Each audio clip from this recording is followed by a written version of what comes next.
subscribe the channel and hit the bell icon for latest updates. The Story Behind Suncoast, a semi-autobiographical drama about the gray areas of grief. Most people have never had to decide whether they should attend prom or make sure they're at their brother's bedside when he dies. It's hard to imagine being faced with such a choice, or feeling conflicted about it in the moment. And that makes sense.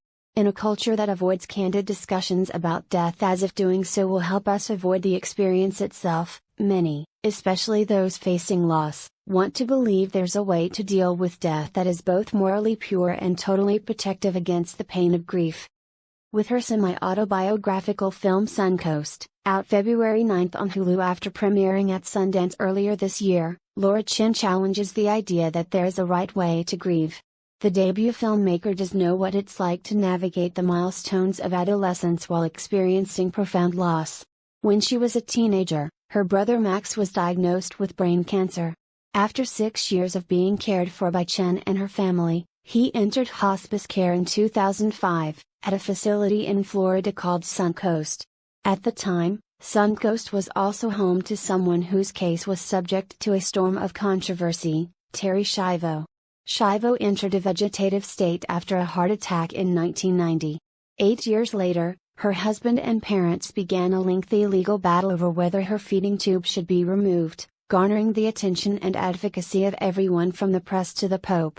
As she writes in her memoir Acne, Chen came of age as her brother's life was ending, while also contending with the crowds gathered outside his hospice facility to protest for or against decisions made about Schiavo's treatment. This is also the situation faced by Doris, Nika Parker, and her mother Christine, Laura Linney, in Suncoast when Doris's brother enters hospice care, in a story mirroring Chen's own. Doris and Christine clash as they struggle to cope with or even acknowledge their grief. Parker's quiet brilliance matched beautifully against Linney's dark humor and unstoppable warmth. Left home alone for large stretches of time, Doris finds herself with a group of friends who misunderstand and adore her in equal measure, including Ella Anderson as Brittany, Daniela Taylor as Lacey, Ariel Martin as Megan, and Amar as Nate.